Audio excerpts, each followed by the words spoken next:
In today's episode of Saving 22 podcast, I've got Eddie Foote Jr., an Army veteran who went through some real mess after he got out.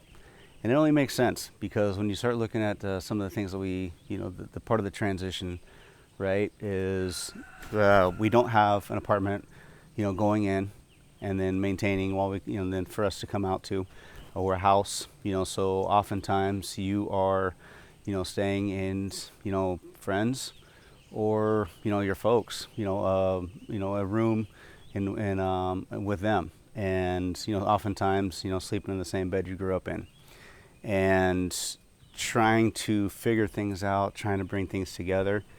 You set yourself up with commonality, what you know or what you knew before going in. And often cases, that's the spiral southward, right? Spiral down. And what Eddie experienced, is a very, very common, where he got into drugs, drinking, and then eventually start, get to a point where it's like, man, this is not what I ever wanted. And, he, took the unfortunate step of, being one of the numbers, of being one of the 22s. But thank God, God stepped in, intervened, and you'll hear how that happened. But it's no wonder, there's so many issues getting out, that veterans go through. And all I can say is that if you're in that position right now, or if you know somebody in that position, keep being faithful, keep being encouraging, keep believing. And it's like everything that I've, through my recoveries, through what I've gone through, it's belief. And whatever you believe happens. And, so if you believe that you are a piece of crap, then you're going to do piece of crap things. Or if you believe that, it's, the greatness is around the corner, good things happen to you. It just takes a little bit of time but if you are going through, the piece of crap days, always believe and always know that our worst days turn into our best days, because what we go through negatively, it doesn't define us, but it only challenges us. And that obstacle that we see that's right here, eventually, we build up, or like steps, to overcome it, or we just grow that we can step over it. But either way, eventually that obstacle becomes our step. And that's what Eddie's doing today. He's helping. He's going into his culture, helping natives overcome generational things that's been put upon them. Oftentimes the drinking, the drugs. Just trying to figure out how to cope. And because Eddie went through that, not only is he a warrior, going into the warrior society, but he's also lived the negative aspects of what certain bad decisions can lead to. And so thank you for joining. And if this is your story, just keep reaching out, keep trying, keep believing. And if there's nothing there, just believe, just absolutely believe that you are meant for something greater, and be thankful for what you're going through, because one day it will turn into your greatest day ever. And the things that you've gone through or are going through will be needed. Those skill sets only you have. And there's a job that only you can fulfill, and that's meant for you. So please keep believing, keep trying, and keep going for it. So thank you for watching, and enjoy. Hey man, how you doing? Mr. Eddie Foote, so glad to see you. Gotten a chance to know you for a little bit, and just seeing all the things that you do. Although I don't really, we've kind of talked a little bit, but it's just one of those things where, we're cool. What else do you need? What else do you really need to talk about? So this is a cool opportunity. We're getting know each other a little bit better, and hopefully moving forward, just hey man, this is what I got, this is what I need, let's do it, and that kind of thing. So as little Eddie, what made you decide, or when did you decide, or when did you get the bug to join the military?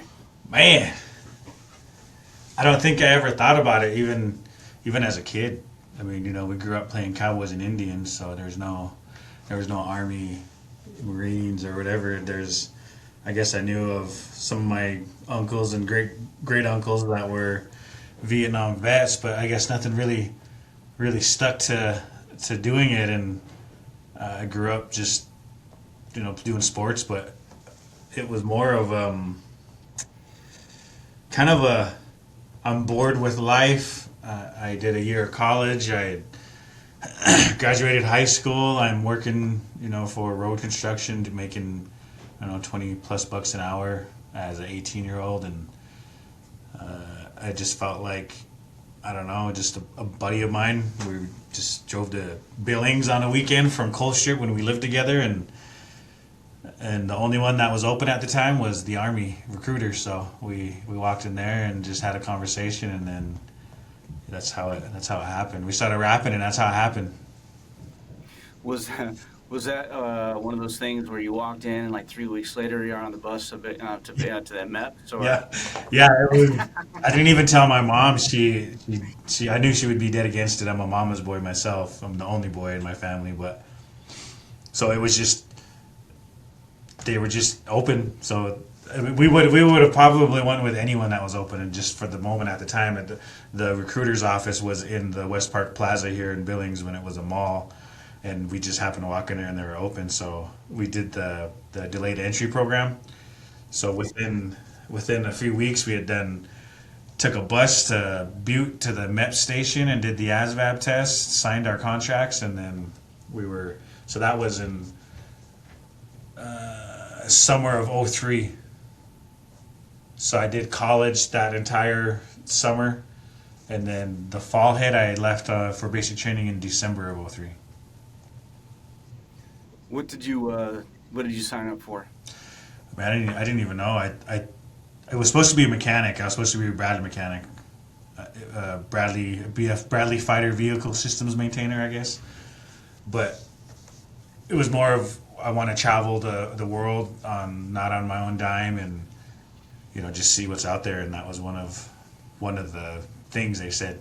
The recruiter told me that that's what's going to get you out there is be a mechanic, do this, because all these jobs were listed. Apparently, I did okay on my ASVAB test because I didn't have just one job specific. There was a couple hundred, so But you went in as a Bradley mechanic. correct. Yep. Yeah, yeah. Okay, so you wanted to see the world. What part of the world did you get to see? Man, I saw Germany. I saw Amsterdam. I was in London, Kuwait, Iraq, all over the U.S. Just doing all the travel I did for being PCS and basic training, which was we always call it the School of Hard Knocks at Fort Knox, Kentucky, when it was a base. But went to Fort Knox, Kentucky. I mean, I did a year and some change. So it's funny that you find me in this. I had been doing some research on my units and kind of seeing where my time went fully. So I was in Fort Knox for 8 months. I did my what do they call it, OSUT, one station unit training, Yeah. and then I did basic there. I did my AIT there, and then I did my ASI school there, which is my additional skill identifier. So I went to school for a recovery specialist to drive the 88. So I was there for a while. You drove the 88. Yeah, Nice. good stuff. It takes up some real estate. Oh man, it was just crazy because I was supposed to be a mechanic, but I could tell you that I I couldn't even tell you one thing about the Bradley other than that the turret spins, and they didn't even work on it. I didn't even touch I was QRF and I was in Iraq, did tower guard, did patrols, I was gun trucks, so because we had a 50 cal mounted on the 88, so we were 24/7 standby. We did a ton, and it was crazy it's crazy to think back that my goal getting in after I figured life out, I guess, was not to do combat stuff. So I'm like, I'm gonna do this life, make it easy for me. But no, it was not like that. That was so even in Germany, I was in the field for 45-day rotations, 30-day rotations. So, and that was all the way from '04 to '05 when we got to. So we went to Iraq in '05, November of '05. So. What were some memorable moments that you got to be a part of? Shoot, all of it, man. I met some good homies. I lost some good homies. I mean, I think that brotherhood of wearing that combat patch, man. I used to, one of my homies, I won't say his name. He's the homie now, but I used to get so irritated because he'd be like, "You got to earn that combat patch. You don't have a combat patch yet." So that was like, I was always one of those, man. You don't need a combat patch to be a soldier, right? And then you earn it, then you get it, and then you see the difference. I get it now. I'm not fully that way, but I think everybody served in their own capacity at whatever that is. But I think being part of the combat brotherhood is probably the biggest, the best part of it. I Yeah. may only have one combat patch, I guess, one tour, but it was 14 months. So Yeah, it's funny. I was in Fort Hood, or it was Fort Hood, and I got in. Even though I joined in June, and Saddam rolled in to Kuwait in July, I didn't get into basic until after the fact, right? right, And I remember in my unit, there was we were standing. You know how it is. Like when you're in formation, you're just like standing there shooting the breeze, right? And I remember overhearing a couple guys talking. It's like, oh yeah, there's this one guy on the whole base. One guy, he had first calf on both shoulders, yeah, and nobody else other than I mean, this is prior to Desert Storm, right? So nobody, right? And it's like except for one dude across the base, and he would always walk around. Yeah. yeah, Yeah. just the biggest guy there, right? Yeah, Yeah, I was like, oh, see. yep. I remember those days. That's Yeah. funny. Yeah. So what did I mean, so you didn't, man, you walked in and people are always like talking about, I was like, man, the recruiter lied to me or whatever. Did you really have I mean, you went delayed entry, but I mean, what was your experience? I mean, was it pretty much what was described, or, was there anything close to what was described or you anticipated? Yeah. So my recruiter, I'll say his name's Sergeant Ream was his name, Marty Ream Martell. He's from Fort Peck, Indian guy, native guy like me, right? So, and my buddy I joined with was native too. So we kind of connected on we connected on that level. And so he was kind of like straight up with us and told us like, hey, you know what? You're probably going to get deployed. And based on your being what you are as a mechanic, you're probably being an infantry unit. And then as you mold into all that, even in basic training, our drill sergeants would always tell us, "You're trained infantry first. You ain't gonna be no mechanic. You're infantry first. You're infantry first." And then our commander at our post at Baumholder, Germany, said the same thing.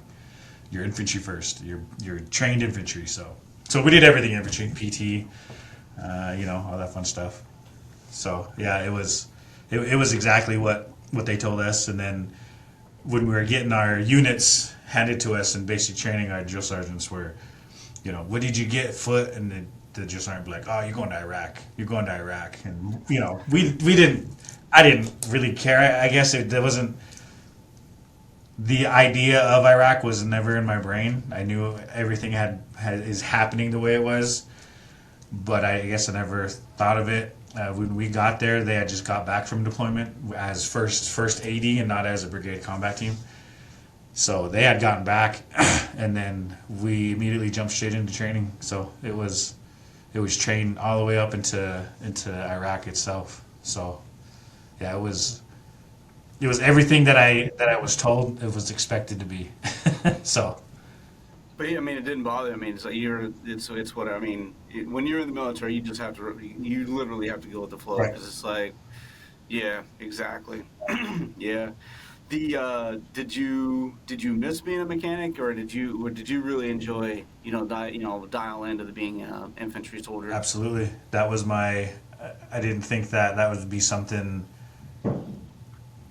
I think the whole time there I was scared. Of course I was, but that adrenaline of getting out of the fob. So I left the fob probably more than any mechanic there, right? Because we were QRF, we were recovery. We did patrols where we were gun truck, and we set up the checkpoints and all this fun stuff. But but being in it was different because that's leaving the fob was way different. That whole other level of mastery of life, man, dealing with death on a whole nother level, on death's terms, not on where like, oh, I might die today, but and then you got homies that didn't come back, and then you're getting radio calls of your homies getting, and then you're like, man, like that could have been me. Like that's weird when you're in combat. That's a weird thing compared to if you were to think when you think about it now, it's way different. So when they say like part of me died down there with my homies that I trained with for a year or so, like hell yeah, a lot of me died down there with them. Yeah, because I remember, I mean, not being deployed. I mean, you're still thinking about that. I mean, I was, and I think that everybody does, right? Because it's like, as a combat engineer, right? It's like I was right next to you guys, and I mean, you have to think about, so, okay, so if it's my time, well then what do I need to do to make sure my stuff is squared away so that way when it's time for somebody else to pick it up, Right. it's ready to go, or you got to think about somebody else, and it's just a, I think that's obviously, when you get out, it's like, oh wow, it's like there are, ramifications for, your thoughts and actions, but it's also, I mean, it's a, positive and negative, Yeah. is kind of what I'm coming at. And the positive, it's like, you know what, I've, even though I wasn't deployed, there are instances, I mean, just, thinking, the training that you go through, it's like, you know what, I could, theoretically, I can say I faced my death, Right. and it's like nothing really scares you, it's like, I mean, there are things that are annoying, and it's like, man, I don't want to do that. It's so freaking annoying. Like me podcasting. I'm just gonna be honest, man. It's just like it's super painful for this introvert. But at some point, it's like, dude, I've been through so much worse, man. It's like, come on, just Yeah. just get on it and do it. Absolutely. And at some point, when enough of those thoughts collect, you just get up and do it. And it's really not as bad as what you sell it to be Right. as. So Brain, brain tab. that's the 100%, man. And so that's the beauty of of military experience, is that, I mean, you get to see so much and experience so much that's greater than anything else that's going to be thrown at you. It's like, all you got to do is, man, just do it. Right. It's really not that big a deal. And it's like, I mean, yeah, we're going to complain like we did with our buddies, but in the end, it's like, brass tacks, it's done, Yep. right? Yep. Yeah. Yeah, I think that's where you get to think of, and I have these moments where I sit and think, and even with my wife now, I sit and think like, man, I've been to war, like that's heavy stuff to think about, and then to reminisce sometimes, like we get to do some of our vet connects here with VNN, and sitting with other vets, and we kind of start trading war stories, and it's crazy to think. I don't remember things. I don't remember a lot of it, but when I sit with other vets and we have conversations, things start to kind of manifest. And then as I remember them, I always make sure and let my wife know, or I'll text her. Or if I talk about it, I tell her so she remembers and hears it from me, because I don't remember. Like if I were just to sit and think about it, I wouldn't be able to. But as we're having conversation, it kind of just pops up as, as that core memory, I guess, right? So that's definitely. I know that the saying that we all say, I've done more in my 6 years of military service than men my age right now will ever do their entire life. So we Right. have that, and I say this too, is like, we're highly trained individuals. So That is 100%. So, just for clarification, so you tell your wife, so is it one of those things, because, some people do, some people don't. Is that one of those things where, just an accountability, like, bringing her on as an accountability partner, that way she's not surprised by anything, and it's like, oh yeah, might be having a bad day. It's like, okay, this is what I was thinking. These are my last thoughts that led into something. I've never heard anybody, take that approach, and so I'm curious. so let's see here. I'm over 7 years sober. I suicide survivor. I lost a cousin to suicide, and just based on my walk in life and mistakes that I've made, people that I've come across, working with our homeless and working with vets now, and just, I mean, everything. For me, what works is by sharing these with my wife, because if I'm dark for a reason, if there's something going on in my brain and I don't let her in, she's not going to know how to help me, right? Well, nobody is if I don't tell anybody. If you don't tell anybody anything, no one's going to know, right? So, and because I'm around her more often than not, which, you know, she's my homie, she's my best friend. We went to high school together. We kind of lost touch for 20 plus years, but I feel like if I'm going to be in this relationship with her, I should be transparent about everything, as I should be. And in those moments that I'm having these dark thoughts, or I don't know if you call them flashbacks, but I kind of zone out every now and then, or they call it the 1,000-yard stare. I always tell her, don't shake me or anything. Just kind of like, hey babe, you know, just don't be all jumpy about it. Just kind of bring me back slowly, right? So when these moments I get to tell her, she'll be like, what were you thinking about? And then I'll tell her. Or I'll just, hey, today I was on today's podcast with so-and-so, and this is what I talked about. And I was like, you know, I haven't remembered that. It's cool to remember it, because I don't remember a lot of Iraq. I was there for 14 months, but I can only remember a few of the moments. But I just think that with anyone in my life that has a relationship with me on a personal level, I should be able to be transparent with them with stuff like that. Like you and I've had numerous conversations, so. Yeah, I mean, I was kind of joking at the beginning, but I mean, we have had some pretty deep conversations. I mean, you know, they're at the gym, at APC, and it's like we were, you know, or just wherever, like VNN stuff, you know, it's like just, you know, in passing. I mean, it's just like, you know, it's just it's fun to, you know, connect, you know, because now that I'm, you know, off doing, you know, I'm going for, you know, different paths in what I'm going right now than what I have. You know, I'm not really around the veterans, you know, the number of veterans that I was, and it's you know, I'm not sad about it. I mean, it's definitely more of an island feel, you know, where it's like, man, I'm okay, you know, I got it. I mean, I can get this. I got friends, I got buddies I can call at any time. Right. You know, it's just a different approach, you know. So when you have, you know, the network of folk that you can reach out to, I mean, it's different, but it's still the same. Right. You know, same but different.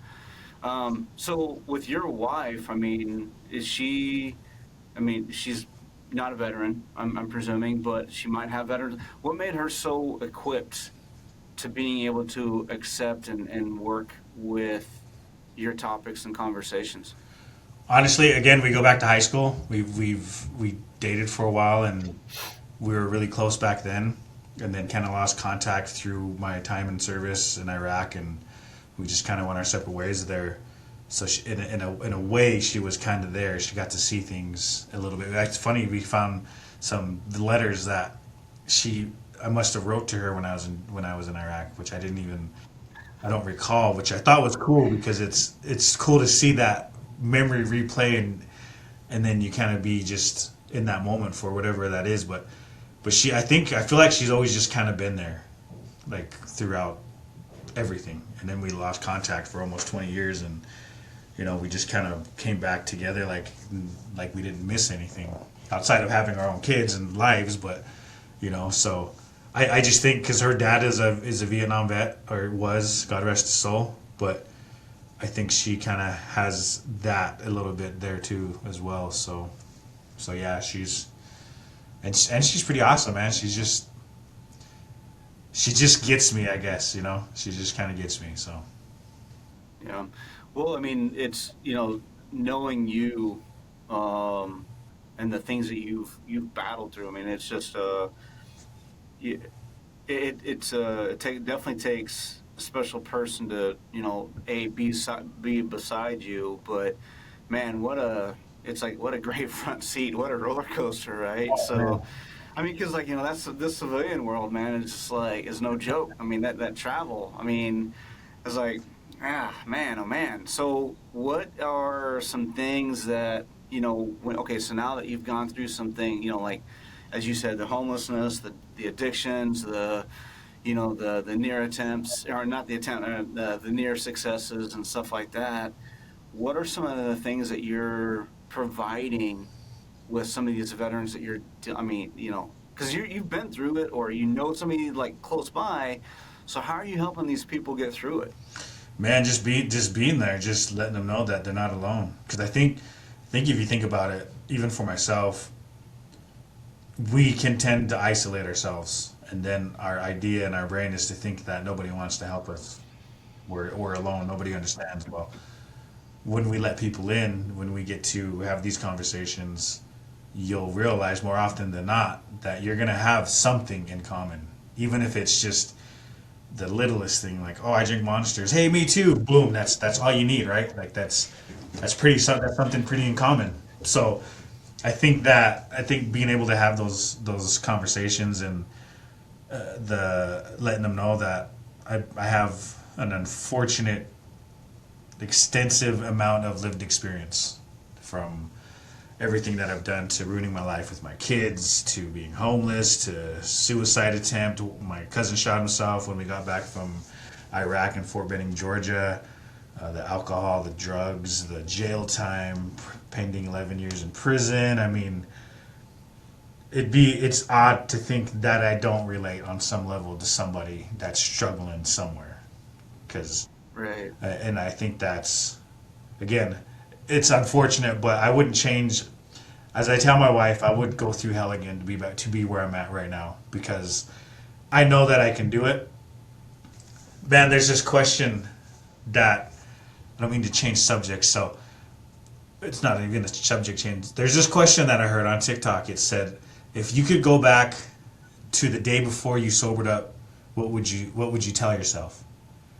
And that question sat on me for a long time, and I actually reached out to a buddy of mine, and we're doing he's got a wellbriety podcast for natives, and I sent him that text because it was sitting on my soul for a little bit. So I sent him a text, and he goes, "Damn, bro, that's heavy." And he goes, "I want to put that on a podcast. I want us to answer it." So then I got to, as I'm talking about all of this, you get to sit back and think about that. Like, if I could tell myself, like, you're gonna make it, man, but you're gonna go through fucking hell. You're gonna lose your kids. You're gonna be homeless. You're gonna hurt a lot of people in your life, people that don't deserve to be hurt. You're gonna hurt yourself. You're gonna go to jail. You're gonna be a felon. Like, to think all of that back to where that is, and then to not give up. If we could all just tell ourselves in the beginning, like, hey man, you're gonna make it. You just gotta stick it out. Like, I'm 10 years from now, you're gonna be in good standing with your family. You're gonna be doing this and be doing that. You're gonna be helping people. Like, if we could just tell ourselves that, like, how amazing that would be for us to hear that from ourselves, right? So that's where that comes into play. I think I can relate on a ton of levels, just on everything. So when you're working with these veterans, what has been their response? I mean, is it kind of, where using using what you just said, going back to the last, the day before your last day of, of everything, is that kind of where your input, your support kind of infuses, or do they see it as an infuse, or how does it an infusion, what's that process looking like, with your veterans? I think it's a pretty simple saying of meet them where they're at. So when I see them wherever they're at, whatever they're doing, I get to have that sit down with them and just relate. And there's some that'll come in here, and I'll tell them, man, if you just need to come cuss somebody out, I'll sit here and listen to you cuss. If you need someone to sit here and be silent while you just let things go, I'll sit here and listen to you. If you don't want any advice of anything, and you just want to sit here and talk about football, I'll sit here and talk about football. I don't know much about football other than the Dallas Cowboys and my team, but you know what I mean? Like, I can sit here and I can relate on almost any subject. I love quantum physics, quantum mechanics, astrology. I'm huge on all that. I can pretty much, talk about almost anything to a certain extent. I'm not an expert. What do they say? I'm a master. What do they call that? Jack of all trades. Master of none. Yeah. So, but I think that's what it is. Is just being able to relate. Just sit there. Don't don't try to be too counselly to them.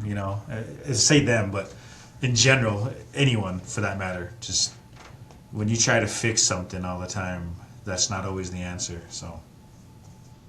Yeah. Well, it's just, well, first of all, it's like I think that Feynman would like, it's like if you understand physics, then you don't understand physics. So, Right. so it's okay to be a jack of Yep. all trades. Exactly. So there's no such thing as a master. So you're on the right Yeah. track. Yep. So very cool. Yeah, and it's so funny, man, like the intelligence that I hear from veterans. I mean, not, I mean, it's just across the board, man. And it just reminds me of, the I don't know if anybody said it or if it was just a realization at some point that, military, man, we, not trying to brag, but I mean, it's a brag, man. It's like, we kind of are the top, I mean, we're trained, the best training, in the world. And yeah, God, man, it's like you had to have, some sort of a graduation, whether it was graduation or GED, and you had to have, certain scores, and Right. especially for your ASVAB. I mean, if it's like it was criteria. It was like what your percentile Right. was, and it's just fascinating the knowledge base that because like when I remember, God, man, standing in formations, like I just want to look at guys like, man, how did you live? How did you make it? Some real dumbasses Right. doing dumb stuff, man. How did you make it this far in life? I don't understand. That's funny. Yeah. I mean, that goes for all of So, us. I mean, we've all done some dumb shit. So. yeah. So how being native and going join the military? I mean, obviously, warrior society and okay. So I think the question I always had is that are all native nations? Are they all, or tribes, nations? Are they all considered, consider themselves to be a warrior society, or is it because like there's, I mean, Lakota. I mean, you guys are badasses in your own self, and I know that's I know you have different nationalities in your bloodline, but that's what what you claim. Some Cheyenne, but I mean those are some studs, right? But are all native nations, warriors, consider themselves to be a warrior society? Ideally, most Native men are going to be putting themselves in that warrior status. We're like back in the day, it was earned through you know, certain things that your tribe allows you, put you through that you do on your own per your family, your grandpa, your dad, whatever. We're like modern day warriors, in my standpoint, for us native vets, we earned ours by serving our country. But somebody always asks the question, how did it feel to serve a army that came and conquered you guys as a people? And you can look at it as two ways. As allowing yourself to be conquered because you got beat, sure. Or could you look at it as, sure, you beat us, but this is my big FU to you to serve in the same uniform that came and took and murdered my people, right? So like I'm gonna outserve most people that are in that uniform for many reasons. But you can look at it in so many different ways and aspects, and whatever that looks like for those individuals. But definitely your native men are huge in the warrior society, and we all have our different beliefs and what all that looks like. But in the end, we've all earned our stripes. So hell yeah. Absolutely, and it's interesting because, one of the Navy veterans I interviewed, I mean, God, man, what a lineage! Holy crap, man! She comes from, her grandpa was in World War II at Pearl Harbor, Dang. and then, oh my God, John Blank, he was at Little Bighorn. He was one of the constructors, the strategists at Little Bighorn. Oh my God, why am I drawing a blank? Badass. I'll come up with it later on when we're all said and done, right? Yeah. But no, it's just, and then her mom served, and then, I mean, it's just Spotted Wolf, Chief Spotted Wolf. He was one of the strategists at Little That's Bighorn. that's funny you say that. That's actually Oh, we've had this conversation. my Right, right, grandpa. right, right. Yeah, yeah, yeah, yeah. Yeah. So go ahead. Yeah, those Chief Spotted Wolf is actually my grandpa. That's my my kids, my son actually, because I'm a male in the Chiefs family side, Spotted Wolf. My first son was asked by, so his name was Bisco Spotted Wolf, or Clarence, who's my grandpa Bisco.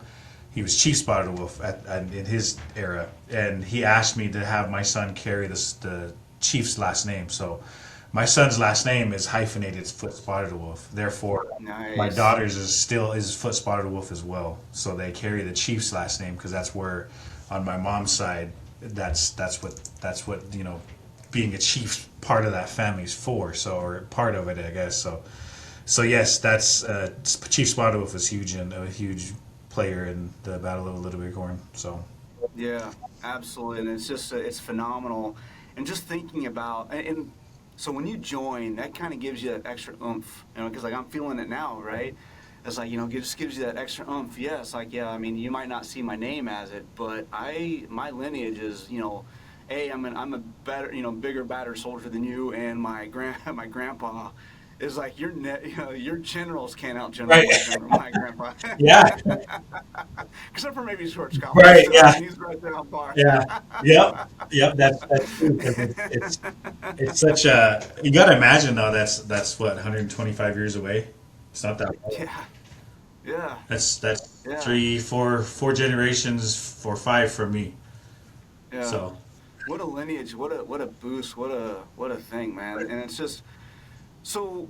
Speaking of because when I was up in Montana, I mean, that was the first time really that I got to hang out with so many natives, and I really enjoyed it, right? So obviously, we've had some, I made some good friends, natives, but you also hear the other side, of the stories. It's like, like the reservations and it's like, oh man, and the reservation living and, I mean, understanding what the natives have gone through and whatnot. So with what you're doing, I mean, it's got to be, again, another boost where you're actually part of the solution. So what are you seeing? How are people, not just surviving, but are they starting to heal? Are they starting to kind of come around? I mean, is it, how are things going with that?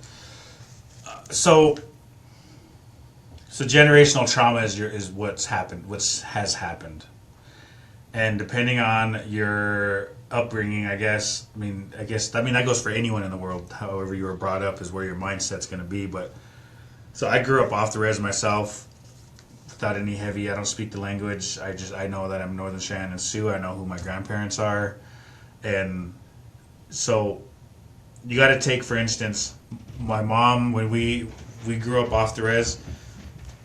Individuals that stayed on the res, for generational trauma to happen, what happens is my mom's grandpa, or my mom's dad, my grandpa, was in the mission in Ashland and was beaten for speaking his language, had his head shaved. So he was put into these, if you want to say, captivity, to basically having our culture beat out of him. So my grandpa would not speak Cheyenne. He refused to. He could understand it. His brothers and sisters would speak Cheyenne to him, and he would only respond in English. So when that generational trauma starts to happen, I mean, that's where trauma in general, to simplify that even more, trauma in general causes our brains to react to certain things that happen in our lives certain ways, and some of our ways to handle it are through addiction to drugs, whatever, alcohol, whatever that may be. That's what that looks like. And then when you imagine being stuck to a certain area, that's all you know, right? So same if you were not to leave the state of Montana, you only know Montana. So you're not cultured like you are if you were to travel down to the south, or some of us lucky guys that got to go to Germany and see a whole different culture, and then go to Iraq and Kuwait and see other cultures. So you get to see what the world looks like in a different mindset. So I think there are enough people right now that want change to happen, and I fully support, if I can in any way, shape, or form, how to lead these groups into getting some help for our people. For sure. So what is okay? So for those watching, I mean, what are some things that are needed? I mean, how can people support you? Shoot, there's no treatment centers on heavy treatment centers on the res that's available directly for even for vets. So there's a lot of so for the VA and IHS or tribes have an understanding or an MOU, and I guess the best part is if we can get if there's vets that need the help, if there's a way we can get somehow some understanding how to get, because if IHS, I don't know what kind of funding that looks like. I think treatment's probably one of the biggest things, just to have it consistent. I mean, it doesn't always work on the first time for most people. It doesn't even work on the 20th time. But I think when you have consistency, we're human, just like dogs, we're creatures of habit.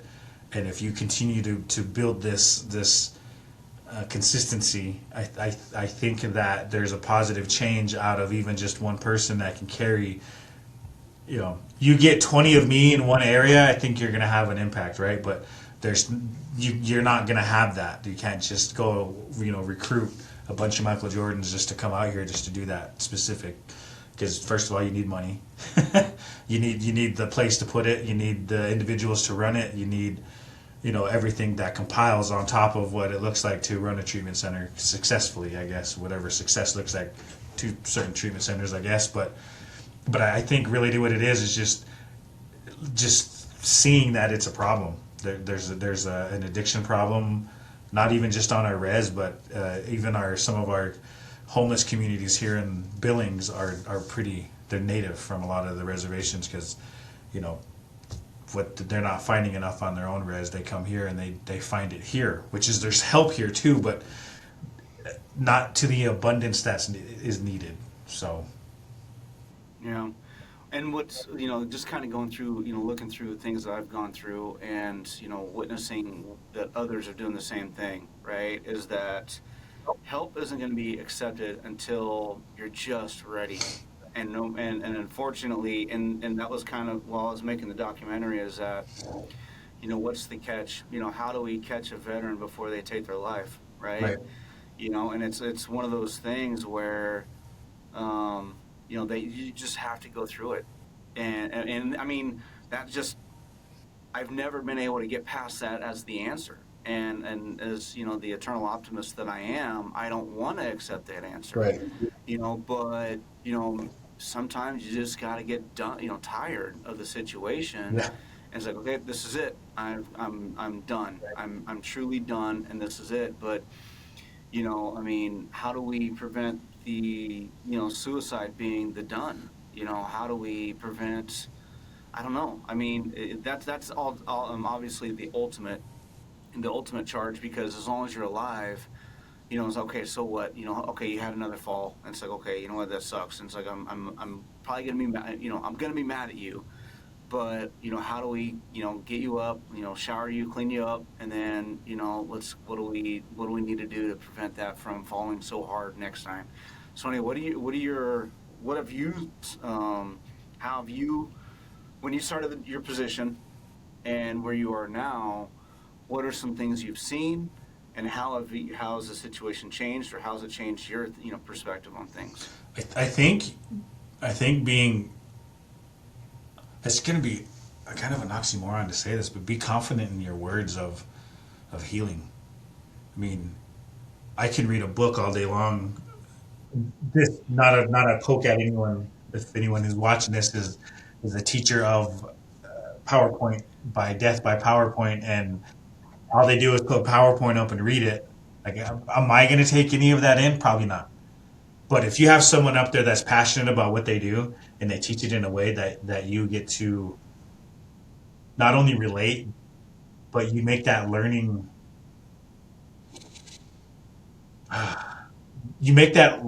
useful, right? So by what I mean by that is just being able to show up and don't be an over counselor on things, because everything, not all of them are the same. Not every situation is going to call for the same thing. Is it the same idea of someone having mental health issues? I believe so, yes. But I think that I think that we get too heavy on trying to find, there might not be a solution at that moment, right? So when we focus too heavy on the solution, you forget what's sitting in front of you, and that's just raw human connection with this individual, whoever this individual may be, showing up for them, talking to them, having a conversation, letting them know your struggles that you went through, and that there is light at the end of the tunnel. And and I think that just normalizing the conversation around mental health and showing people that mental health is, it's workable. It's enough to that there can be a positive outcome on the other side. It may seem dark and look dark at the moment, but I think that you have enough individuals that are passionate about what they do and they care for the human in general. I think you'll find that the success will go up, even at the slightest. Like even with the individuals here at the VNN, Blake and McManus, and all of us that care, Mitch, Karen, everybody that cares for a vet. I think that's where it starts. I think just showing that there are people, you have someone there for you, and then being consistent. If you build it, they will come, kind of thing. I mean, just all the simple cliches of human nature stuff, really. But Yeah, shoot, I forgot my question because I was listening. It's like, see what I get for listening? You're so compelling, Eddie. I just saying, man. I just think that we forget the smallest part of, and you'll hear me say this a lot. I'm sure individuals get tired of me saying it, but the most raw connection you can have with someone is at a human level, not at I'm a survivor and you're gonna be a survivor, not at whatever those look like. I'm a counselor and you're my client. I just think you forget what we are like as humans, and when you get that human connection there's no connection like that outside of passing by somebody and saying hi. That's not. I just think there's something deeper that people forget. Gosh, I say it's deeper, but it's not. It's just a simple human connection. That's my personal take on it, though. I just think we're forgetting of what a human connection is because we're all humans first. So How's that working with you? Because there's always categories. We put everybody in a category. Unfortunately, it's like that's kind of where racism begins and ends, right? But where you are, non-res, and then you got to go to the res or whatever. How are you able to relate? How are you able to make inroads? Is it just because of your grandpa? Is it just because of that you were military and it's like, yep, that dude, he's okay in my book now. How do you? What are some ways that you process and prepare yourself for that connection? it's a respect for natives. It's big in respect, huge in respect. If I show up and say I'm going to make all these changes and then don't show it back up again, and all they heard was just some guy that came in and said that he's going to do stuff and he doesn't or hasn't been consistent and hasn't even attempted to make any changes, that respect's going to be gone, right? So when I'm there, I'm open to getting criticized or looked down on or whatever. You have to have the ability to manage your own thick skin. Because if I took everything personal, if I let everything get to me on a personal level, I would be one unhappy MFer. You know what I mean? So when I go into these situations, I know that someone's anger isn't isn't directed at me because they might have had a bad day, or they had a bad experience with someone in my position. So now I'm that person that they look at in that negative light, right? So now I get to be that person to show otherwise. So then by being consistent, by being able to, roll with the punches and adapt and overcome. I mean, that's what we do in military, adapt and overcome.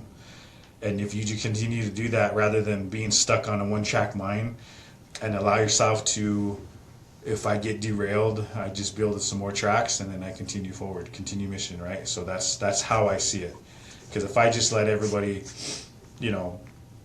say mean things to me and then I just give up on that moment, then there's no, you're not going to get there where you need to be or want to be, right? So I think, and again, that's just in general life.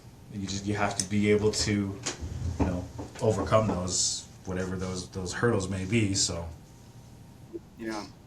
No, it's just so when you got out, I mean, can you kind of just? It's a veteran story, man. It's like, because to me, what I liken it to is that, looking side to side and looking ahead of me, it was smooth sailing. I mean, it was, to me, my image was at the beach in an ocean because it's just endless possibilities. I mean, it's like, coming from, landlocked state, it's like, I didn't really have a lot of experience in the ocean. So it's like, but to me, it's endless possibilities. But it just felt like that tidal wave, that tsunami behind me is what overtook me. right, And, and then it messed me up for a long time, long time, until I started hanging out with other veterans. And I until I was up in Montana, I mean, I wasn't really around veterans up until then. And it's like, oh, wow. So I actually do have, a tribe, as they say, and it's pretty cool that, okay, so I can see that I need some healing done, and you start addressing some things. What were some of the things that, I mean, you spoke about, your abuses and the attempts and stuff like that, but what got you there? Was it just the lack of friendships, or, what are some things that you mentally went through? shoot, that's a heavy question. I think that the unwillingness to accept the fact that I had an issue, that there was a bigger problem than what I could have comprehended at the time. In my mind, it was, my issue wasn't, at the time, my issue wasn't the alcohol, or it wasn't an issue with my mental health. It was my failure to accept that I had the issue because of the people I had in my life. I mean, I was using around other individuals that were using too. So when you're in that, I mean, even now today, you surround yourself with people you want to be like. I was surrounded by alcoholics and drug addicts, so that was my life. So then you kind of get in that environment that creates your own ecosystem of drugs and alcohol and violence and, toxic thinking, and everything just keeps piling up, and you just think that you have it under control is causing you to use more. So then it feels like you have that under control. The only thing I had under control at the time was how much I could use. So, and that was what I wanted to do. And as I get to think about things,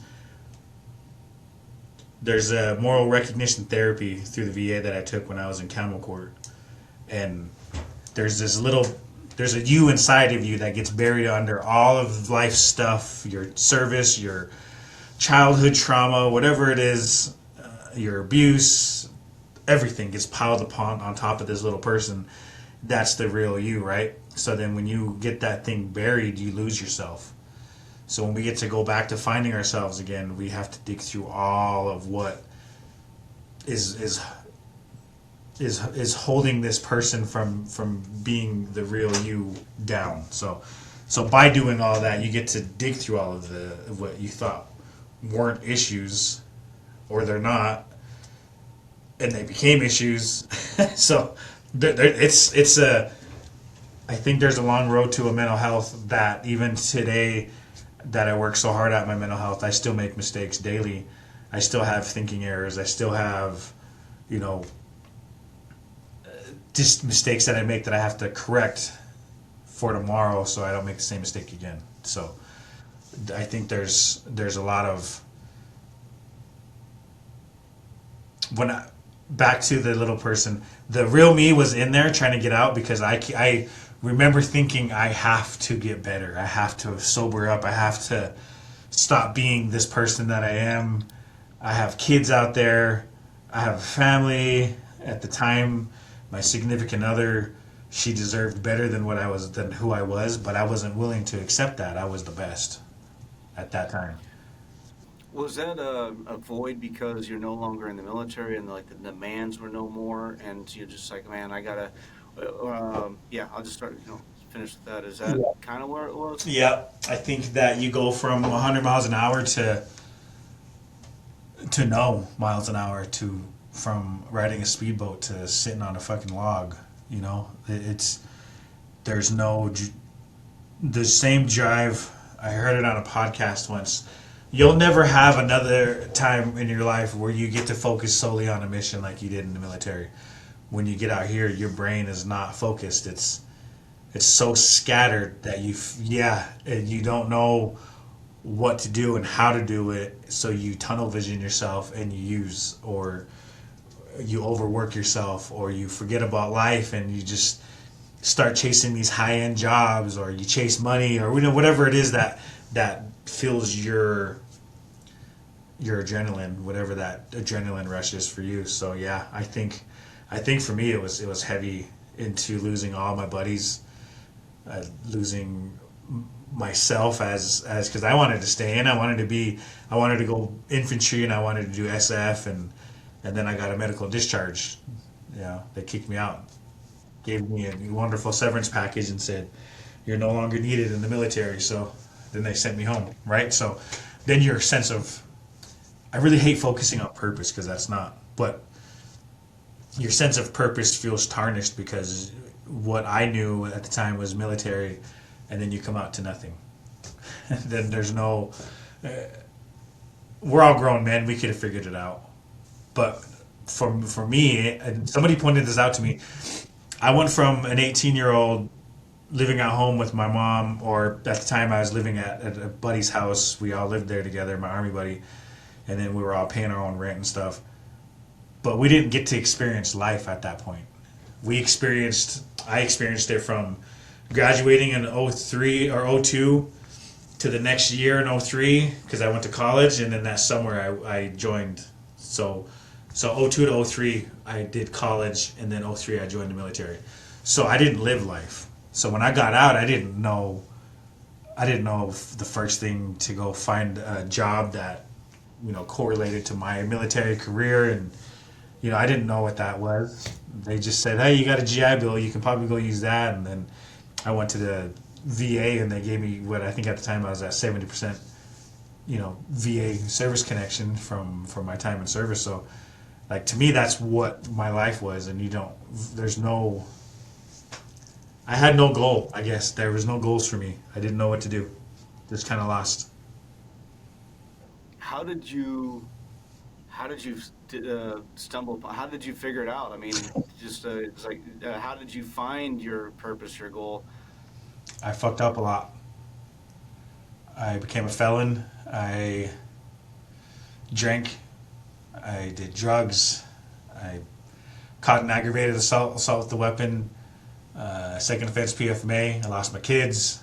I became homeless. I was in jail for 30 plus days. I mean, I made a lot of mistakes to find whatever I thought at the time. I didn't know what it was, but my purpose. And even now, is this what I'm supposed to be doing? I'm going to say yes. The more that I'm learning about God and being able to lean on the unseen, or having faith in believing in the unseen, is that I know for right now at this moment that God has me exactly where I'm supposed to be, because I know that peace is hard to come by, and I think that goes for anyone. But peace is something that individuals look for their whole lives, and I was working. Sorry. but I mean, just finding that peace is I think is probably what was the toughest thing for me. Yeah. I was working on another project, and I got a chance to interview a veteran, and just listening to him and the guilt and shame, because he went in there for a specific reason, to go, and I mean, that was it. He didn't join the military to do, to be reclassified or anything like that. And he went in for one specific reason, and he failed. And the way it jacked up his life. I mean, it's very similar to what you're talking about, right? And as I was sitting there listening to him, because he's not the only one, right? And it's like, if you're gonna go, and they always say it's like shoot for the stars, and if you miss, well, then you're still in the stars. It's like, you don't know what you're saying, because it's like, if you miss, I mean, that's a whole other realm of suck, right? And it's like you're the only. In that realm of suck in a population of one is what it feels like, right? So you're alone and in suck, and just sitting there listening to him and seeing where he is now. I mean, everybody wants to go in and end up being Audie Murphy, if you're Army, right? Or Gunny from, Full Metal Yeah. Jacket. Everybody wants to be, you know what I'm saying? Everybody wants to be the badass. Yeah. I mean, that's what you're expecting going. And, I think that's the easy, right? That's the easy.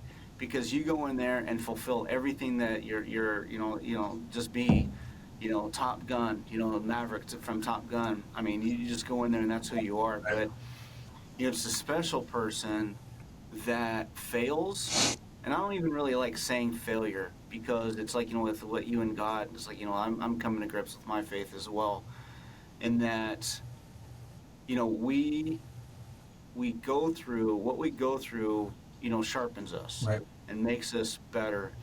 And if you are strong enough to accept the fact that your career wasn't what it ended up being, and then all the stuff that you had to, sort through, all that chaff and all that garbage that you have to sort through, and then in seeing where you are at the end of it, I mean, it's kind of going back to, if what you said previously is like, if you can go back to that last day, before sobriety, was it before your sobriety, before the end of your sobriety? You go back to the day before you sobered up. Right. Okay, yep. So it's just one of those things where if you are able to have perspective and have belief, and you said that earlier, again, another thing is like, just believe, and that's what I'm trying to every day, every day. I'm just gonna believe, because if I could go back into those lonely days of being in my civilian days, just trying to figure things out, just keep believing, dude. Yeah. Just do not, and I think I have, but still, I mean, it's like being faithful is such a challenge, But even then, I mean, God, man, I was working with a dude who, he says, like, it's like his one remembrance, I was like, I think I woke up. I mean, he was drunk the entire time for like a decade. Yeah. And as people will judge on that and look down on that, that's experience. And it's like, it might not be, oh, I built a house and so I have all these key skills, or I did all these things that I can transfer over from the military. It's like, but if you are able to say that my life experience is that I was, basically, gone. I was gonzo for like 10 years, and now I'm alive. I mean, look at how that propels. So it's just, it's, I think that perspective, for those that are, when we're okay, or haven't just hit a rock bottom yet, or another rock bottom, because that sucks. Right. Because they always say, it's like, watch out for the rock, that rock bottom sucks. It's like, which one? Yeah. It's like that. What I mean? It's like, come on, man. I'm kind of tired of those challenges. No, I've hit rock bottom. Even after sobriety, I hit rock bottoms, and but to your point of failure, I took failure out of my vocabulary. I say growth opportunity. We're all handed growth opportunities when that's a fork in our road where we get to say, I'm gonna quit here, or hey, you know what, this just didn't work out for me right now. There's more for me there. I know there is. I know I have it in my heart. I feel it in my bones. Praying to God, I'm giving it to God's hands. I'm gonna just keep moving forward, because I think if we could take what the biggest thing from the military was our ability to keep moving forward, is our one foot in front of the other. Always. So I think that veterans, military personnel have a different, an upper hand to what quit looks like, because some of us have,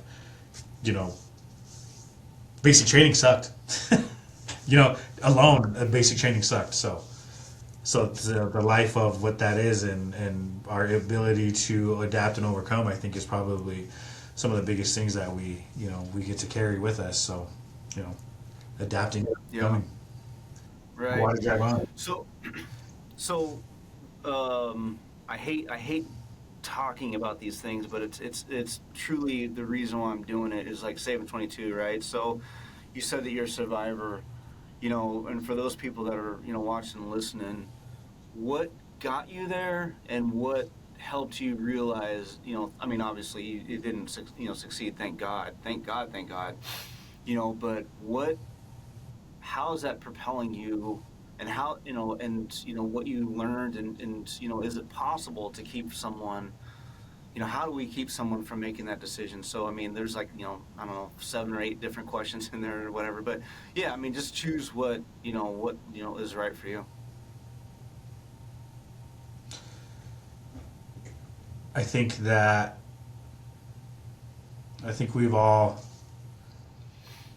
we all have our demons that we deal with on a daily basis, and when we let those,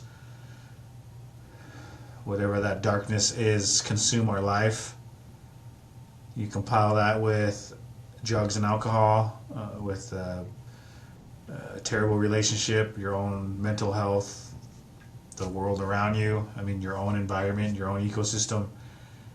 That darkness wins sometimes, and your mind is, there's nothing else out there for me.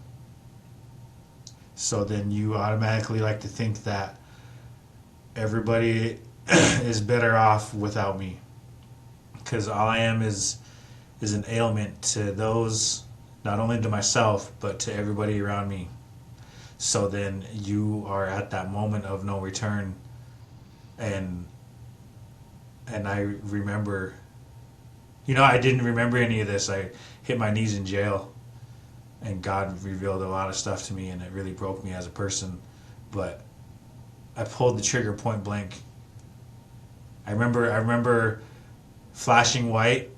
I remember the pistol against my forehead, or my temple, and I pulled the trigger.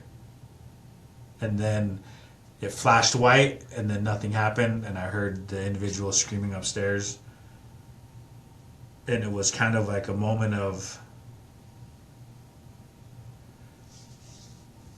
is this my moment that I didn't mean to do something and I did, and now I get to sit here and think about it for this brief second or whatever it is that it is, and then I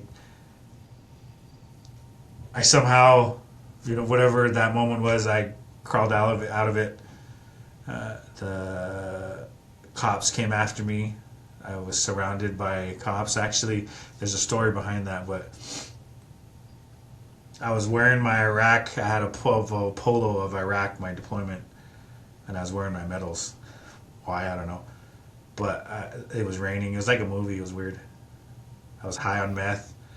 I had a can of beer in my hand. I had a handgun, and I walked outside and took my belt off and showed them I wasn't a threat.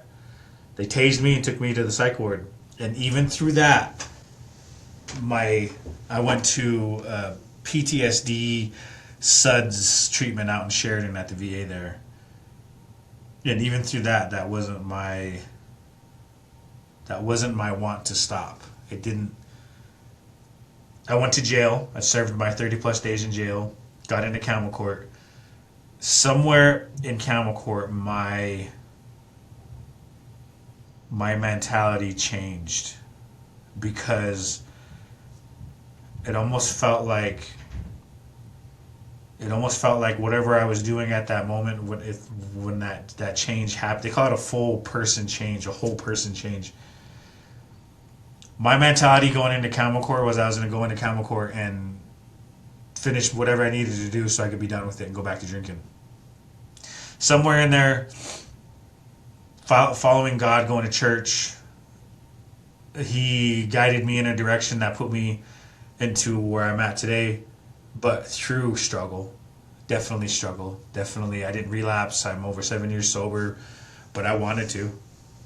I wanted to say F it because I didn't see where I was going. I didn't know what was next. I'm a 30 plus year old man living at home with my mom. That wasn't ideal. That's whatever your definition of a man is. To me, that wasn't being a man, right? But before what I was at the time, that was what God handed me, and I had to learn from that to move forward somehow, some way. So that was when that darkness is still there. I mean, don't get me wrong, it's still a struggle daily to be in a mental healthy place. But I think my struggle's for that reason, because I've dealt with my demons. I've dealt with them and I've won. So it's not. I know that I'll never be in that mindset ever again. Will I have bad, dark days? Of course I will. I think we all do. But when we have that ability to manage those threats to our mental health, I think we are better for it. So I definitely. That was a very, very dark place for me, and thinking back on it sometimes is surreal to attempt to put those into words that people will understand what that's like. Because somebody can say, I just felt like nobody cared, but if nobody knows, nobody does care. Right? Like, if nobody knows, Yeah. it's gonna Solid. feel like that. So Solid. that's just where that darkness comes into play. It's just that heavy feeling of I'm not needed or useful on this earth no more. So therefore, I will give everybody the satisfaction and then be gone from it. So Would you say that's the common, on like almost 100% reason why veteran suicide as such is because it's like, well, I'm not wanted, I'm not needed, I don't know, I'm struggling, all these things are up against me, I'm not really feeling appreciated? Or would you say that is probably the reason? I mean, obviously we have our hurts and pains and stuff like that, but I mean, if you feel wanted, you can overlook some things. But I mean, would you say that's kind of the key reason? yeah, I think it's a lot to do with not being a burden to anyone, not being an issue. My mental health is a problem for everybody. So if I'm gone, it won't be a problem to nobody. Yeah. Yep. That's I've heard that a number of times too. Yeah, yeah, yeah. And then with your cousin, was that before or after him? After. After. So, okay. So if he hadn't pulled the trigger, would you have had would you had the strength or the resource to do so? Probably not. I think that a lot of that in the time frame of all that was kind of my thought was like, he's a bitch for doing what he did. And then they always say that the thing you don't want to be the most, you will end up being that the most, right? You will end up being that. And I got to that mindset where I'm like, you know what, I'm gonna be a bitch move, and I'm gonna do it this way. So then, fuck it. Like nobody would care anyway. So who cares? if that's how I see it, then I'm gonna go be with my cousin too. Fuck it. So that's where that was at, right? So, what? Was did he get was okay? So being native, I mean, well, we all have our shit, right? So I don't want to really go down that line. I mean, unless it's part of the story. But what? I mean, was that out of the blue? Did you notice anything with him? Did you, you know? Nothing. We had actually my son had stayed with him the night before he did it. We went out. We went out, and then we come back to pick up my son, and my son did not want to leave. For some reason, I felt like my son knew what was going on. So we got back to pick up my son, and he kept pushing us out the door. He kept telling us, "No, no," and he was pushing us out the door and shutting the door like so he could stay there. So we ended up leaving, and then I get a phone call the next morning from Charlie Company, and he said, "There's been an accident. Is your cousin Sergeant Kellum?" And I said, "Yeah." He's like, "Well, we need you to come to the hospital." So then I got there, and his wife was there, and she was crying, and she's like, Eddie, or they call me Junior. He shot himself. He's gone. And I said, "What?" Like, yeah, I didn't believe it. We just seen him the day before, and yeah. So just getting that phone. It was a Sunday morning. Went out on a Friday. Spoke to him on Saturday, and then Sunday morning is when he did it. Somewhere in there, and yeah, she said that he shot himself, and so the doctors needed us to go witness his body, so we did, and it was all so surreal to me because it didn't seem real. It didn't seem real because it was not expected. I did not see it coming. Didn't even. There was no warnings, no nothing. We had hung out a lot. We drank together, of course, but we went fishing a lot. And then his wife came, and we were there every now and then, and it was weird. It was weird to one day you're here and one day you're not. It was weird, and then to get that phone call and then see, knowing that he wasn't in that, his soul wasn't there, right? He had a hole on the side of his head, and so I had to go with his wife through everything. She had to go and they're doing the investigation, so they had to take her statement as to what happened and what she remembers, and she's telling the story of the whole entire night, and so we had to go back to his house to say she was going to go get some stuff, and she explained to me how everything happened, and then like they had the ceiling cut out, the floor, the carpet, the stairs, all the way down to the front door were all cut out because of the blood. And the way she explains it was it'd be so vivid. I mean, it's it's just crazy to me. And for him to be, he was one of those that was going to be a badass in the military. So. Did he have to exit out because of MEV as well? Medical leave out? Nope, he was still in. Oh, okay. Yeah, he was a sergeant. Oh, he was still in? Yeah. So was he home on leave, or was he guard, or what? He was active. We were in Fort Benning. We were stationed at Fort Benning. So this is when he was in Benning? Yeah. Okay, shoot. He did. Yeah, because yeah. We've had this conversation before. We've had this interview before, but something that I've because of you, thank you, that time before, and then I've had other conversations with people, survivors. So I'd like to take this a little bit of time, just let everybody know about your cousin. What was he like? What were some of the things that cracked him up? Or, you saw him in Benning. What kind of a soldier was he? What was he like growing up? What are some, who was your cousin? I grew up with him, actually. His mom and my grandpa. So he technically, Indian way, he's my uncle, but his mom and my grandpa are brother and sister. So we used to go fishing a lot, all the time. We loved it. So we were drinking one night, and he was at the house, at the apartment, and he gets up in the morning. We're still hungover, and I'm laying in bed, and I hear him just fucking laughing in the living room. I'm like, what is this guy doing, man? It's 7 o'clock in the morning. I'm fucking hungover, so I go out there, and he's like, bro, check this out. And then we had a little dog. He was a little miniature pinscher. He was a little red pin. His name was, what was his name now? I forgot his name. Anyways, he's on the couch, and he's got his arm out, and the dog's humping his arm. He's like, look what I taught your dog to do, bro. And his dog's humping my arm. Or humping his arm. And I'm like, what the fuck? And he's like, anyways, I just thought I'd show you that. You can go lay down. I'm making breakfast. So, Indian way.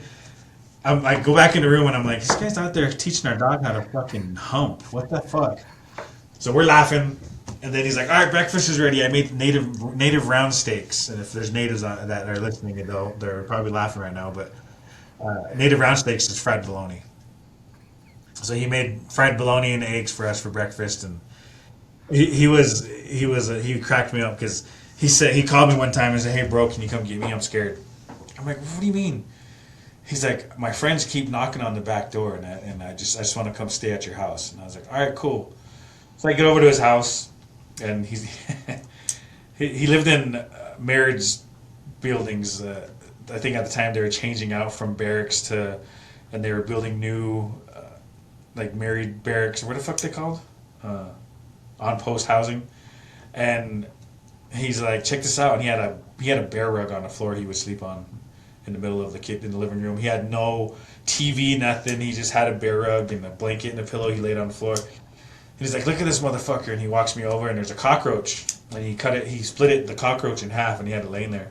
He's like, I'm teaching this motherfucker a lesson. I'm like, what do you mean? He's like, because all of his buddies that are going to come run through here are going to see that he's ripped in half, and they're going to stay away. And I'm like, what? So I'm laughing my ass off at him, and he's like, but anyways, let's go. So we laugh. And I was like, what do you mean your friends are bothering you? Well, his back door opened up to he had a small yard, and then it was the cemetery at Fort Benning. So when he said my friends are always bugging me and they're knocking on the door, he was saying that his buddies from the cemetery kept bugging him at the house, so he would come stay with us at the house. he cracked me. He was funny. I fucking loved him. Man, there's nothing better than a military humor, man. Oh man, dude, man, I'm telling you, man. Out at this guy, check it out. And he had this cockroach split in half. It was fucking hilarious. God bless, man. Yeah, it's like just the randomness. Yeah. It's like, what are you doing? Where'd that come from? It's like, who cares? It's just, it's hilarious, man. Yeah. God, man. Yeah, dude. So when I was making the movie, right, Saving 22, documentary about this very thing, I was excited to, interview natives, because it's like what you were talking about, going to Germany, going to Iraq, going to different places and seeing, even though, we're all Americans, I didn't know the culture, and it's very fascinating because it's flashy, and it's beautiful colors, bright colors, and all this stuff, and it's just like very passionate people, very vibrant people. And with the topic of mental health, I quickly learned about sweats.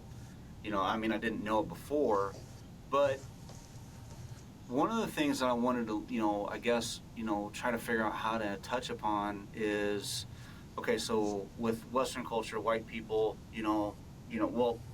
non-native, right, is going to be, therapy. You're going to, sit in front of somebody, maybe sit in some group therapy, whatever. Right. But being a warrior society, it's not like you guys didn't have PTSD. Right. Everybody suffers from that stuff, and then, I haven't, but talking to people who have killed somebody, you see them. They either visit you in your dreams, or you just see them, you're just walking along, and you see them. Right. And this isn't a new occurrence just because it's in the 2000s or the 1900s, or it was in the 1900s or whatever, right? 1990s and before. This is an ongoing human condition, forever and ever, right? So can you kind of go through the steps of maybe a sweat or the different ways that natives would go and cleanse themselves mentally? Yeah, so I know when I would come home, I did a from mid-tour leave actually from Iraq. My grandpa came out. Is my grandpa? Yeah, and they do what's called they smudge you, right? So ideally, when you come from a place of such things attach themselves to you, darkness, if you want to put it into words, it attaches itself to you, and when you bring it home with you. So when you do a smudging, what that does is it kind of cleanses you of that, and you leave it you leave it. It just kind of leaves your body. So then you do what's called, what my grandma put on for me was a victory dance for me to come home, kind of just be with your family and friends and get that thing out of you, eat with everybody. So if you were to put that into what a modern day counseling is, that's Indian way. That's what we do, right? Is a social gathering for us, and sometimes you'll have men that kind of go off on their own, and men will have their conversations, and so that's where that kind of your healing process gets to start in that sense. Is it always,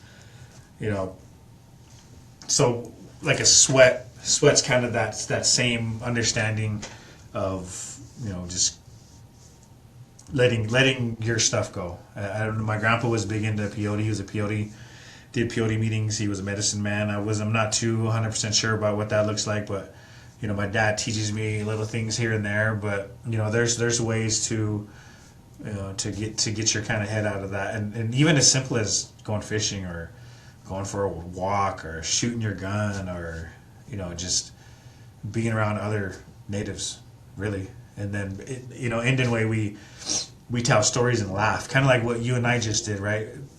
Our kind of relief of each other is to tell stories, funny stories of our family members, those that are gone, those that are present. It kind of just helps you ease that, whatever it is, and just being around other people and laughing. That energy is good. So just kind of replacing your bad energy with good energy in a sense. So it's a communal thing. I mean, it's not that you guys are, doing anything different. You're doing the same thing that, I guess that we know as common, mental medicine. It's just done in different, in your style. And so that's which, it only makes sense. I mean, if it works, it works, and it doesn't matter, what culture is practicing it. It's, what works seems to be, talking it out, and then really talking it out with somebody who's been there, done that, or just a group of people, it's like, because then you really know that you're not alone, and that's the biggest, mind, overcome, that you have to overcome with your mind, is that it's just that you're not alone, and it's nice to know that it's that belief. That it really helps install that belief that oh, this is garbage, this sucks. This isn't a lot of fun, but they made it. They're making it. I can too. Right. Yeah. Pretty much. Just. Yeah. Yeah. It's there's. I mean, I think there's other ceremonies that I can't speak of, but I think that's just the simple, like the Well-Variety group here in Billings does smudging of the streets, kind of cleans the streets, because some of our individuals that are homeless on the streets that struggle, so kind of gets the bad energy out of there. So in that same instance, that's kind of where that comes into play as well, is just replacing the bad energy with good energy. So Yeah, and for those that don't know, sweat is you go into like a lodge, some sort of a tent type, or tent, or some sort of a small enclosure. correct. And you heat up the rocks, and you just get it to a certain temperature, like a sauna, Right. and you just sit in there, and you just let. I don't know. I mean, I guess you said your grandpa was smoked peyote, but it's whatever helps you induce, and then you just face your demons. You pray. You know? Yeah. You gotta imagine the kind of heat that those rocks put off is outrageous, and when you're accustomed to it, you get to learn to manage that differently. But when I went in when I was younger, I had to like I had to lay flat against the corner where the tent or the tarps met the ground so I could breathe the cold air because it was hot. And then, we'd get out of there and you'd go straight to the creek and jump in the creek where it's nice and cool. But yeah, it's very intense, and when you take things of such very seriously, it's definitely beneficial for individuals that have a very deep level of thinking. So Yeah, absolutely. So, what? So using these experiences, I guess what you're doing now, it's kind of like you said that you don't know what if this is where you're supposed to be forever, but it seems like you're, kind of in a dream job, dream position, because you get to go all throughout Montana and, just working with different natives and helping people connect.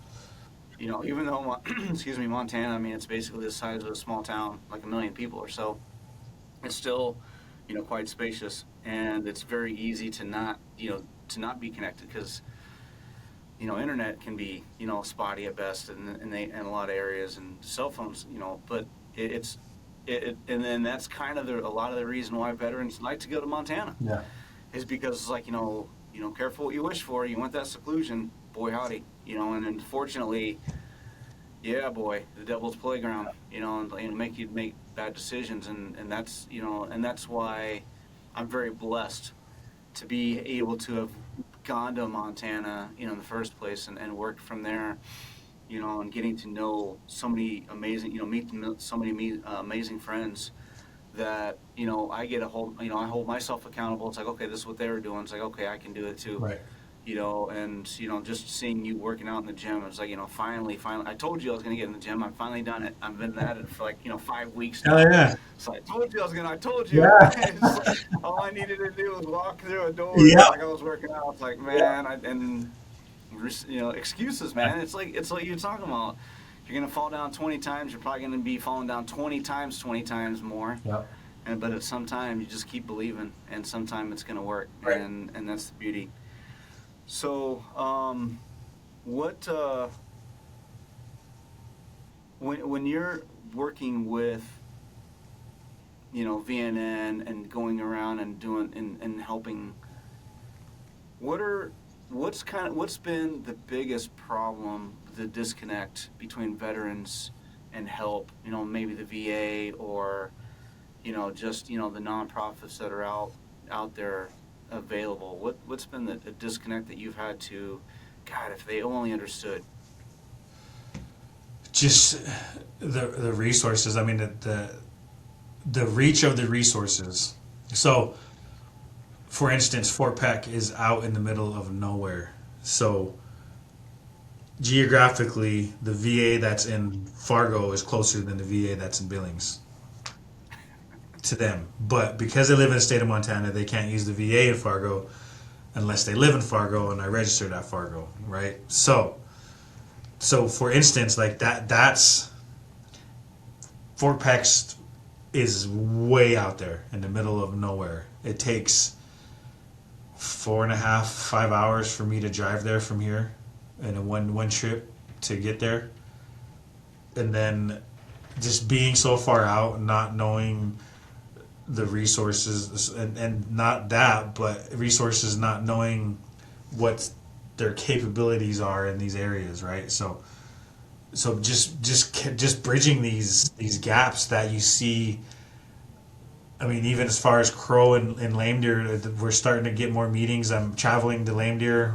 Actually, on Friday, I have our monthly meeting. I'm going to bring an individual down there. I'm looking for an individual to take with me that knows about the Native American direct loan or the VA loan that's offered for Native vets, and then bringing those resources in. Like the VOA is now coming to those meetings now, which is great. And then I actually have office hours in Crow, so I can still drag some of these resources to Crow with me. There's resource fairs there now, so that Nice. VOA starting to get that reach. Vets Inc. starting to get that reach. So it's Nice. starting to happen, which is great to see. But it's just, I think the inconvenience of not having an office down there and just having so much distance from all the resources and just being cut off from it is I think that's the hardest part. I mean, if they always ask you if you had all the money in the world and it could be perfect, what would you do? I would have an office in Lame Deer, and I would have individuals of my stature from all the nonprofits here in Billings that have the ability to help to be all in one area. So then all the help's there for these vets. For I mean, obviously our native vets, but for even for our rural, because we had an individual come from Washington State, and they don't understand what rural is. Rural to them is a 5 minute drive from their city to the next city, right on an interstate or whatever. Rural to us is a 2, 3.5 hour drive to the middle of nowhere. That's what rural is, right? So when Seriously. you're Yeah. explaining what rural looks like, they don't understand that to a level of there's nothing out there. So even where I work at Crow, districts like Lodgegrass is in the middle of nowhere, and it's a small native town and of a few hundred people, and there's nothing out there, nothing. So when you get to bring these resources out to see like, hey, you know what, we could help out here. How can we help? I don't know. Let's figure it out. Let's all come together and have a monthly meeting now, so then we can all bring these resources in and say, what is needed down here? What are the native vets asking for? What's missing? Let's start filling these gaps to get these resources to the greatest reaches that they can get to, right? So then that's where I get to be that breakthrough, because I've gotten to travel to Browning, I've gotten to Polson, I was in Missoula, Butte, Great Falls, Helena, I was in Rocky Boy, Fort Belknap, Fort Peck, obviously Lame Deer and Crow. Great Falls has another native. They don't have a reservation yet, but they have a native group there as well. So it's just being able to just let everybody know that there are others, not just in these rural cities, but rural as the reservation too. So That's what I loved about being in Billings, and I know this is everywhere, but it was my personal bias because it's my personal experience. What I experience is that just how the different nonprofits work yeah, together. And even Veterans Navigation Network is the skeleton to everything, and it's like just a huge respect to Blake and Mike, right, the Mike and Mike team, and then you obviously as well. But working with bringing all the different nonprofits and like Dog Tag Buddies and Horses Spirits Healing and AP, Adaptive Performance Center, the fitness, and so just all these different groups, churches, everything that worked and as I've been putting this podcast together, I've tried to think about the what I call the VNN model, and you just have these networking fairs, and it's just so simple, but it's so right, genius, because you have whatever event, and when they started bringing in the Crow, color guard, for the yep, events, I thought that was very honorable and very cool, right, just bringing in all these different people, because it's like as I've been putting this thinking about how I want this podcast to flow. Of course I want conversation with veterans, because it's just that's really what this is all about, is like how do we maintain our mental health, and prevent 22 from to prevent 22, right? What do we get into, what's health, what establishes health, and it's really your physical health, your mental health, yep, and something that was brought up to me recently is like your financial health. yep, It's like if you don't have proper financial finances in order, it's like you could be great mentally and physically, but all of a sudden like things go south in a hurry, and your financials, then it's like your mental yep, goes south, goes down, and then it takes your physical with you. And then also, obviously, the spiritual health. I mean, some people maybe not so much, but a lot of people more so. That was my upbringing, and then talking to you and your faith, and a lot of people. I mean, it's one of those things where if I'm sent to go kill somebody, I want to believe that I'm on the right side. right, It's like, I don't want to kill somebody in vain. I don't want to kill somebody because I want it to be they truly are a baddie, and I want to be really on the side of someone to help them out. And I mean, that's a mental load that people don't, know about until you're facing it, Right. right? And it's just, and that's the spirit side, right? And so how do we, how do you come to grips with like, oh shoot, I just, committed I just, thou shalt not kill. It's like, that's the one I can do, right? It's like, that's the one commandment, easy, right? It's That's like, it. ah, shit. Yeah. Yep. and and so it's just one of those things where, so that's what I love about what you're doing is that, you have a touch of everything. And obviously you have your lane and you're staying in your lane, but you're, also working as a support to others, to that are in their lane, but you're, adding support. But I mean, it's just, so what a gift, what you're doing, and thank you for all you're doing, man. And I know you're humble and you're not gonna want to take too much on, praise on yourself, and I get it because I wouldn't do it either. But it is a recognition that people are needing help, and figuring out what that help looks like is, and getting in the mess. Nobody wants to get in the muck. It's like, oh my god, it's easier to like, oh dude, it's like, you see what you're doing there. Yeah. It's like, it's like everybody wants to be the first sergeant, and the CO is like, dude, your boots are garbage. Get it back up there and spit shine them and whatever, right? Or your bed ain't right. But it's like, but actually getting in the muck. I think, you're talking about the moving forward. I think that's part of the moving forward is that I love about the military. It's like there are so many things that I'm grateful that I joined. And that's one of them. Is like, it's like if I see somebody struggling, I want to jump in with them. Right. If I know that's all it takes for them to get out of it and be okay, Right. then I'll jump in with. And so thank you for jumping in with, man. Hell yeah, man. It's Blake has had a vision and he's continuing to carry it, and his passion just kind of rubs off on you. I mean, we all kind of have our own passion, but you really don't see it until you watch him function and see him do it every day without complaining, and he just does it because that's his drive is other vets, and seeing that, and that's my drive. My drive is helping always first and foremost, but it's always refreshing to see that there are others out there that share the same passion for helping in service to others, because actually even in our Bible that we're to be servants, right? So when you get to carry that, bear our own crosses, as you will, and help others do the same. I mean, that ability to do such. I mean, it takes a very, very different human to be able to, to do that consistently, because it's not easy, and people don't get into nonprofit to get rich. We don't come here to retire. It's too easy then that way, but to be here to do what we all do as a conglomerate, every nonprofit that works for vets, it's the ability to function as a team like we used to in the military. We function as a team because we all have the same mission.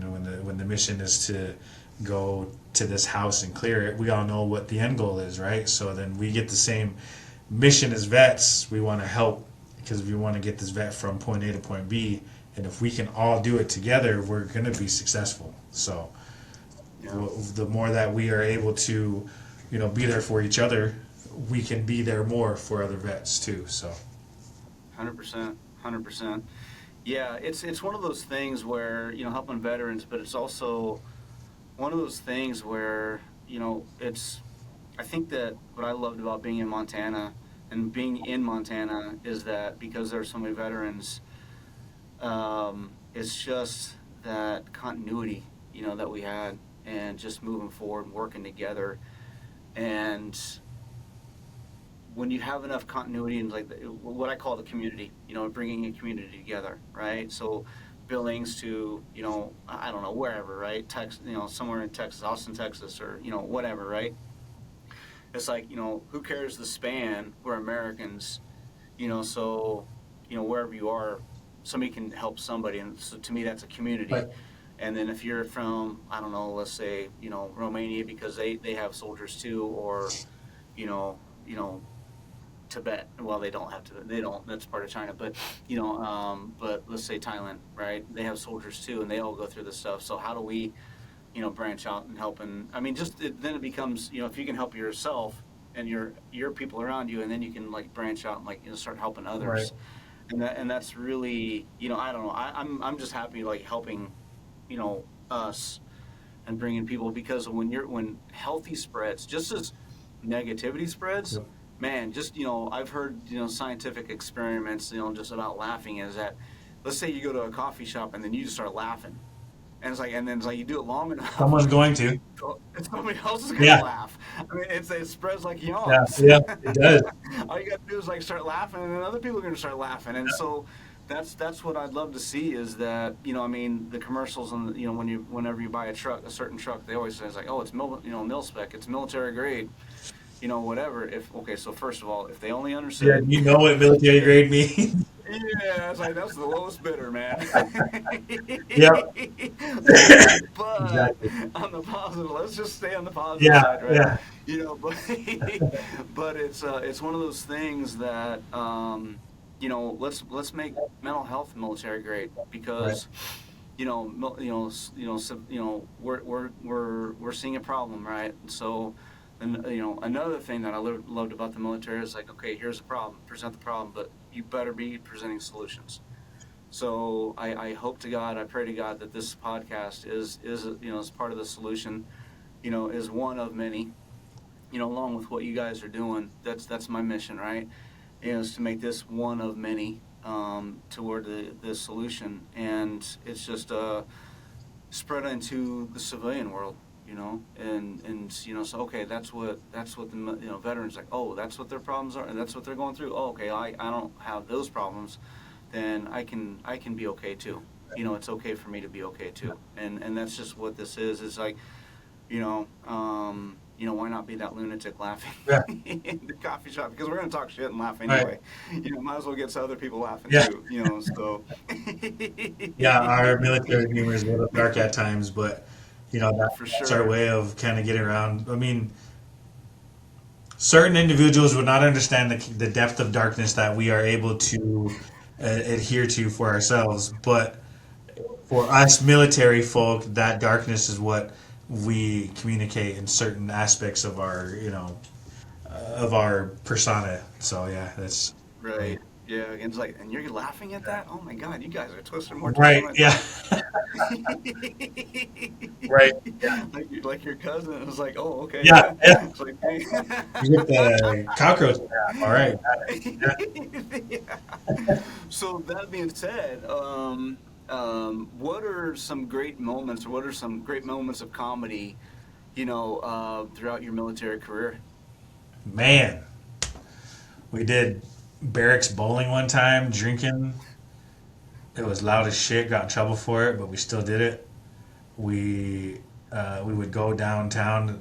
I can't remember the name. I think it's the Metropolitan. I think in downtown Baumholder. But we would all just go down there and just do stupid dance offs for. Did I know how to dance? No. Well, my homie did, and I always, I would join in for some reason and thought I was cool. But no, it was. We would do stupid bets. We were in Grafenwehr or Hoensville, one of the two, and the one bet was, I'll give you $1 if you eat this worm, right? So everybody, just 10 of us standing there, like, I'll give you $1. So the guy makes $10 just throwing a worm in his mouth and chewing on it. Well, the one guy says, all right, well, here's a snail, right? It's a big ass snail. He said, I'll give you $5 if you eat this. And I was like, yeah, I'll give you $1 on top of his $5 if you eat this. So then he's like, all right, I'll eat it. And he puts it in his mouth and he's like, eh, and he like spits it out immediately. And the one guy picks it back up and he goes, like, fuck that, quit being a pussy. Sticks it in his mouth and starts chewing on the same snail that the guy just spit out, chews on it, and then swallows it. And he's like, ah, and he's got like fucking snail trail all up in his mouth. And, he just made himself $15 right there doing a fucking, eating a snail. So, so be it. Or even as far as like basic training, we would take our dog tags chains, and we would just pick somewhere on your body and just let me hit you with it. First one to give up is a loser, right? Like, what kind of sense does that make? It doesn't. But I'm gonna slap the shit out of him with my dog tag chain and see if I win. So So maybe you're the ones that started that slap off. yeah, I'm good on that. I have a pretty face. I ain't trying to get it hurt. Money maker. Yeah, yeah.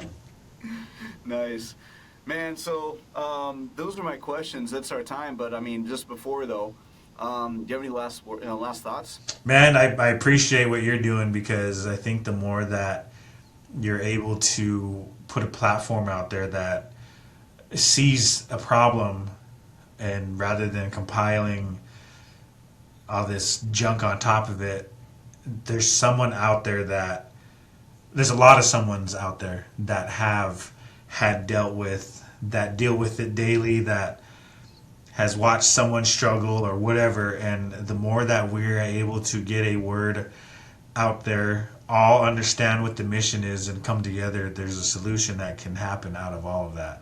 And the more that we're able to make it loud, just like in the recovery world, we call it recover out loud. The more that I talk about my recovery, the more that it's going to stick to somebody and that person's going to help somebody. So the more that we create a positive domino effect, we're going to crash this house of cards down in a good way. So I think that you're doing a great thing. I appreciate everything that you've done. I have to be transparent about something, okay? I tell this story a lot because you mean a lot to me, but for like 2 years, I think you and I would have conversations.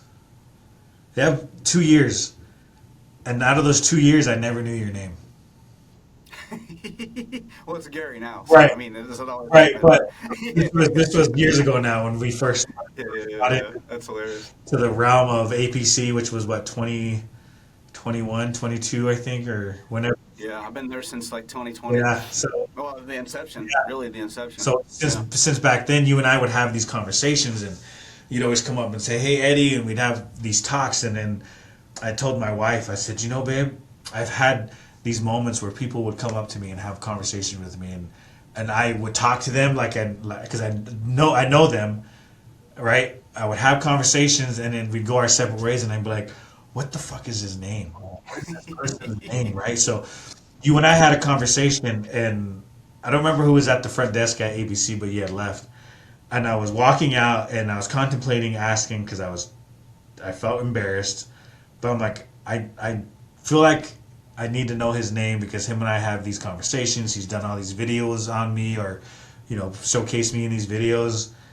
So then I walked up to the front and I said, "I am sorry, but what is his name? Like, I don't know his name." And they said his name's Gary. I'm like, "Gary, that's what it is." Which I knew your name, I just didn't know it, right? So Yeah, so that was that's like, funny. you- Yeah, the weirdo in the back corner in the dark. so that was like 3 or 4 years ago. So I That's thought I'd hilarious. let you know that I did not know your name like for the first year or two. Well, we had a breakout moment for sure. At least if that was the ones, like maybe somebody was like, you know what, it's okay to go ask somebody's name because we all do Right, it. right, yeah. So yeah, I appreciate everything that you've done, man. You're doing great work. Yeah, dude. Well, If there's anything that I can do to continue to help you grow, we all have friends all over the U.S. So I mean, yes, sir. you know, You keep doing you, man. Because if I wouldn't have anybody to tell. I'm just a story collector, man. I'm basically a book, putter together. right, It's like each one has each person has their page or chapters, right? And what my role is, I guess, is just a chapter collector, and I just get to put them together, and I'm honored just to do that because you're the one in the trenches, man. The least I can do is support you, and whatever I can do, I'm always there for you, I sir. appreciate it. I appreciate you, man. You're my brother, and for sure, I've always enjoyed our conversations and hanging out. Seeing you was always a good time. It was a good part of my day. Absolutely. And so yeah, I just love what you guys are doing. You, VNN, APC. Everybody that you're a part of. It's like helping the homeless. All the things that you've done there. Yep. I'm just grateful. For everything.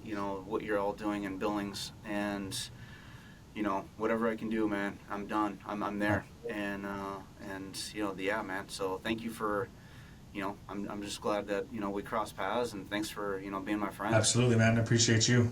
I'll always be here for you. You So, just reach out. yes, sir. Yes, sir. All right, man. I appreciate you so much, and looking forward to the success. It's like, oh my God, who's that Eddie All guy? right. It's like, yep, I know, I know. That's my friend. Thank you for watching today's episode. I hope you enjoyed it. Hope it inspired you to get out and do something for someone else, and just keep, you know, help somebody. Even if it's just an encouraging word, you know, you don't have to go and clean carpets because who likes doing that? But anyway, I just hope that even if it's just an encouraging word, just to keep someone going. You know, it's like you see someone along. It's like, you know, it's like give strangers compliments. You know, there's nothing wrong with it. That's an easy way to help boost somebody. And if they are having troubles, or, you know, if they want to say something, then, you know, listen, or just do your best to, you know, and help and encourage them. And so anyway, thank you for watching, and, you know, don't forget to subscribe, like, and share.